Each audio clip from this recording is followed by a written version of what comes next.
Alright, so on the interior, as you can see, it doesn't look like much of a difference, really, but one big thing you want to check out is that the seats in the regular G37 are not adjustable at the front, nor are they adjustable on the side, right here. They're still bucket seats and they're really comfortable. They're pretty much exactly the same, except for they don't have the hugging feature while you're driving on the sides, or the adjustable front part, or if you noticed, they don't have the fancy stitching all along the edge. Let's start it up so you guys can see how it starts up. Here's the engine start button. If you've never been in one of these, you have to put your foot on the brake and then hit the button. As long as the key's in your pocket, you don't have to ever take it out. Here's the navigation system. Here, the easy way to tell whether the car has navigation or not, even if it has a screen, is that the ones which have the screen but no navigation don't have this map button right here. Okay? So even if the screen is off, you can tell right away. If it doesn't have the map button, then the car doesn't have navigation. Okay? Here are the gauges. You can have a closer look. I'm gonna rev it up a little bit. You can see how fast the RPMs rise. And here are the seat heaters. You can turn on the heating for the seats. And there's dual climate control, so you can be warm on one side and cold on the other side, whatever your preferences are. You can see there's no paddle shifters on the column, but you still have the manual mode. Here, I'll shift into it so you can see. So, if you want to change into manual mode, you just push the stick over to the side and upshift, upshift, downshift, downshift. That's how it goes. Alright, so let's have a look at the car from the outside. I'm going to explain to you all the features that are different on the outside now. Okay, to start off, the wheels. You get a different selection of wheels on the Type S. They are still Enkei, whatever, wheels. However, they are, I think these are 18s, and the Type S has a feature of 19s, and they also look slightly different, which you'll see in a minute. And the brakes are slightly bigger on the Type S, and they provide better stopping power. In the front, everything's the same except for it has a slightly less aggressive front fascia. As you can see, there's not really any lip right here as in the Sport model. Still has the fog lights.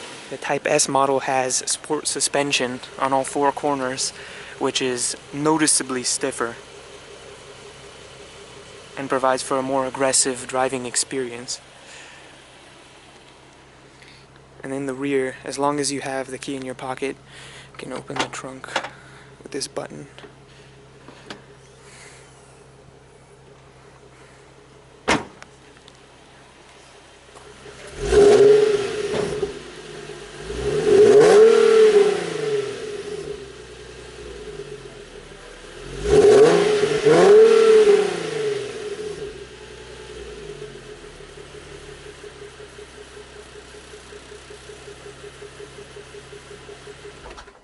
As you can see, obviously, the G37S badge is removed from the non-S model. The exhaust is exactly the same, however. Get a closer look at that. There is actually no difference in the exhaust or in the air intake or anything. Some people might think that the Type S model has better performance. It does not. It has the exact same power output according to Infiniti. Here's a closer look at the pedals. This is an automatic version, so there's no clutch obviously. Here's the brake and the gas pedal, just a standard look right here. Under the hood, the cars are pretty much exactly the same. Actually, they are exactly the same.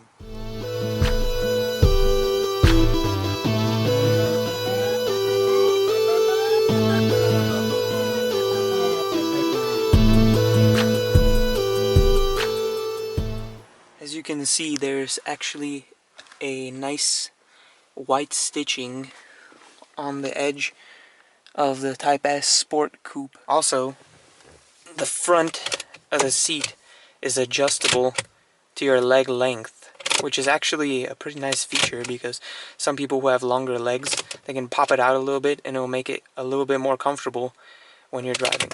Another feature that the Sport model has that's not included in the regular is the paddle shifters. This is the downshift and the upshift levers, and you still have the manual mode on the gear selector, so you can do it with your hand if you want to right here, or use the paddle shift. It doesn't matter, it's your choice.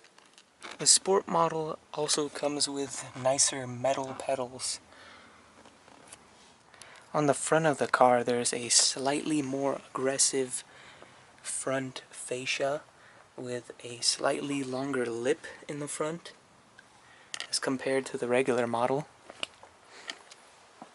And there's a different selection of wheels as well as larger brake rotors for more stopping power.